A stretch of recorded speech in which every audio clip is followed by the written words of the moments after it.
Welcome to the Shrink Wrap Show. I'm Pam Hernandez-Kaufman. And I'm Talia Peak. We're two shrinks bringing you holistic health hacks. With our 30 years of combined experience in therapy, we share helpful information about common issues that everyone faces. Then we break down powerful, proven tools you can start using right away to better your life and your relationships. Let's wrap. Hey, welcome back. We are talking, we want to talk about some of the stuff in this book today. This is the let them theory. Yes. This is taking the world by storm. It is. The Mel Robbins book. Let them. I shortened it to let them. Let them. Let them. I've been saying that a lot. And, this is it's not a new concept. It really sort of is. The Boundaries book by Henry Cloud and John Townsend from years and years ago. Yes. It's about how do I create healthy boundaries? And how do I let people be who they are and still find a way to be who I am? Right. And not trying to take control of the whole dynamic of our relationship. And we want to, because as Mel Robbins wisely says, we are hardwired as human beings for control. Yeah. Because control means then I don't have to be afraid. Right. I don't have to wonder what's going to happen. So kind of releasing that and surrendering to, hey, life is a thing that kind of comes and I can stay on this path of me without deviating too much, despite what anybody else decides to do. Yeah. It's not easy all the time. No, it's not. I think what's important in this is understanding this isn't an opportunity for you to be laissez-faire or passive in your relationships, but this is showing you how you can actually be assertive in your relationship and not so much like trying to control that situation or the expectation of the relationship. That's exactly right. I can spend a lot of time and energy trying to control all of the different variables, all of the different people, all of the different things for things to go a certain direction, to have certain people in my life. And the reality is I've got to let them be them. And I can still let me be me. Exactly. And once I realize, so that person's colors look this way, or this situation looks like a closed door. Again, I had a recent situation where I'm trying to convince, I'm trying to cajole, I'm trying to talk something, I'm trying to choose the right person to shift this around. And it looks as though it's not going to work. Right. So I find a workaround. How can I still accomplish the goal of living me authentically, even if this thing falls apart, or even if that person isn't doing what I had hoped they would do, or this isn't what I had hoped or thought it was. Yeah. So I let them, and then I can let me. Yeah. Well, part of that is an intrapsychic loss experience. It's an intrapsychic loss. It's a surrender. It's an acceptance that what is.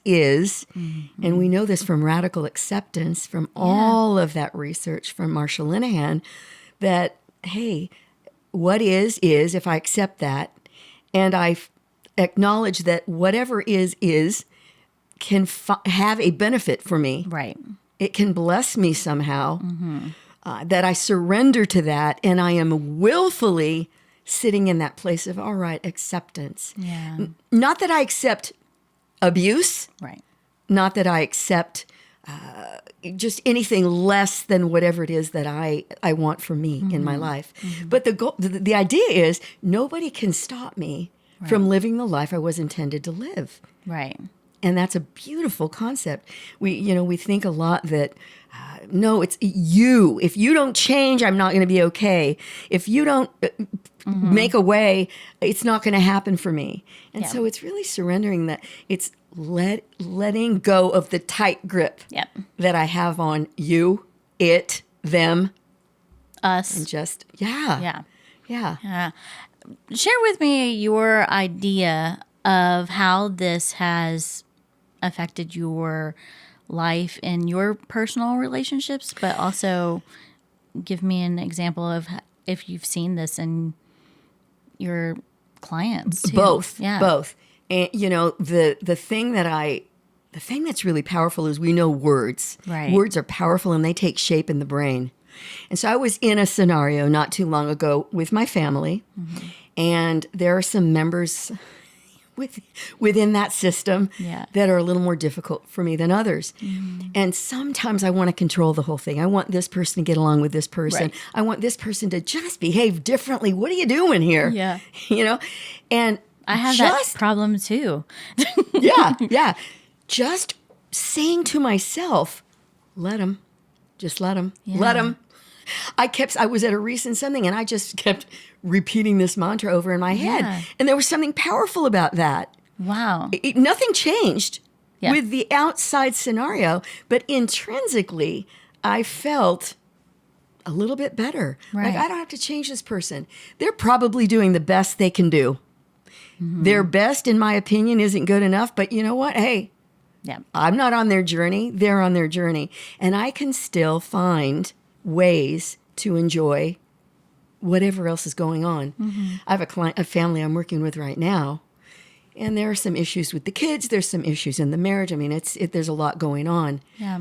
And I said, listen, can you go into the holiday season and just enjoy the plans that you're making, Right. the food that you're preparing, even if not everybody is getting along right now. Right. Can you enjoy that? Can you not bring up any issues and just let it flow Right. Just let it as go. it will? I feel like we're about to have a Frozen thing. Let it go. Let Oh, it go. yes. Let it go. Yeah. We love that. No, I think the concept is interesting and intriguing, especially for those who are maybe they feel like they have to be in control of things, and they've never let out what their expectation of a relationship is, and they get their feelings hurt easily. And so I do find that this concept is helpful. I want to hear more about how that theory of saying that out loud, let them, how does that connect? And how does it change? How does it change change my brain? Yeah. Yeah. Well, first of all, to address the first part of what Yeah. you said, I have to surrender the need to understand. Yeah. That's hard. For- I want to understand it we- all. Listen, we do. We Yeah. want to understand. Most people Yeah. want to, why does he act like that? Why Right. can't he get it? Why can't she behave better? Yeah. How come she's always late? Why? And so Right. I stop asking why. And I stop trying to understand how did this person get like this? Are they ever going to Yeah. be different? What if I say, I don't know how this person got like this, but they are like this. So I need to work around that. And are they ever going to change? I don't know. And I'll work around that. So I don't go into the past necessarily, and I don't go too far out into the future Right. either. Yeah. And now what it's doing to my brain is, instead of focusing on, what a schmuck, why is that person doing that? I am so annoyed right now. I can't wait. What time is it? How long do I have to stay? Yeah. Right? Yeah. Instead of doing that, I'm doing new words. Yeah. I'm saying, let them. I'm reminding myself where I want my brain to go, which is Yes. surrender. You can Cognitive still do rehearsal of the it's surrendering. cognitive rehearsal. Yeah. It's CBT at its best. Yeah. At its That's core. what it sounds like.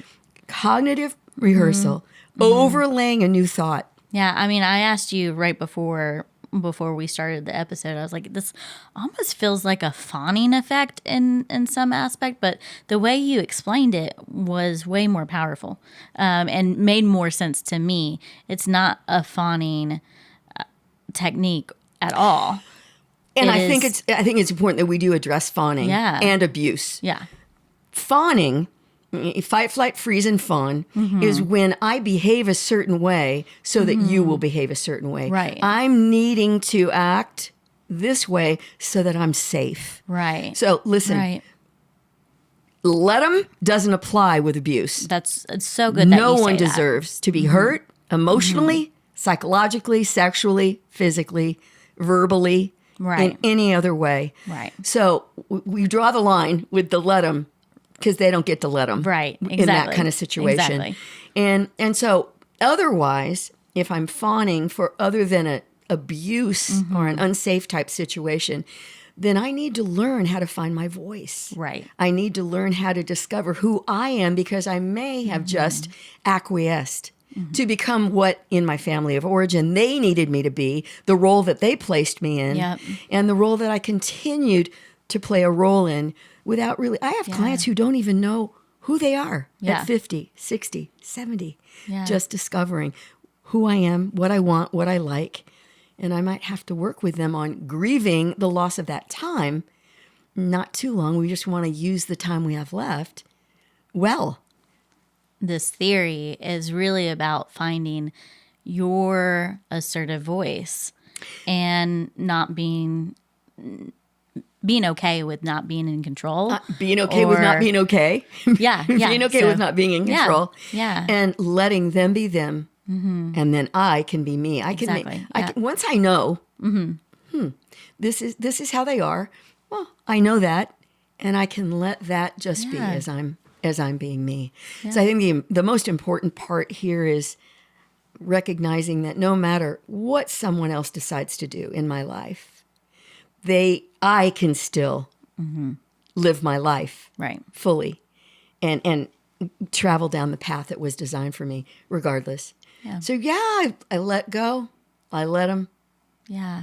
So we should do a let continue 'em with go. the cognitive rehearsal of. Continue with that cognitive rehearsal. You can, and listen, stuff will come up.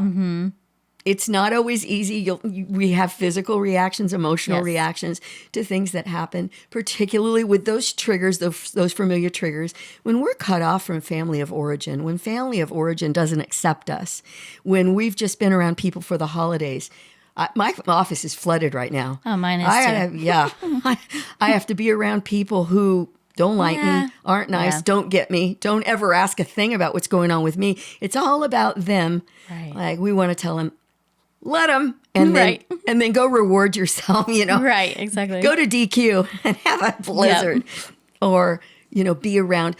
Fill yourself up with things that fill you up. That's what's after important. You've been emptied. Yes, so that's what's really crucial in this theory is, yes, you can let them be them, and then go take care of yourself. Go take care of yourself. If you're in this environment too long, you're going to be so depleted, and you're not going to be able to function very well. So having that self-care plan after engaging in those hard conversations with people is important.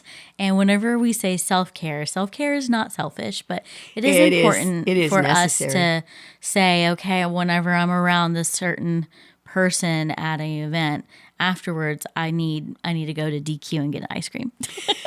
So I think that has or whatever is it is for me, is having a after plan for sure for things like that.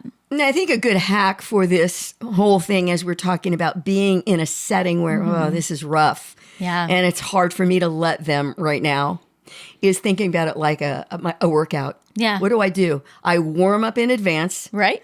I do my workout, and then I do a cool down. Yes. So our cool down is our self-care. Yes. So there you go. That's our hack. Yeah, let them. We'll see you next time. We're so glad you joined us today on the Shrink Wrap Show. If you enjoyed this episode or found it helpful, remember to hit the subscribe button, the like button, and share the show with people you care about. Also, your feedback is valuable, so leave a comment, question, or suggestion, and we'll see you next time on the Shrink Wrap Show.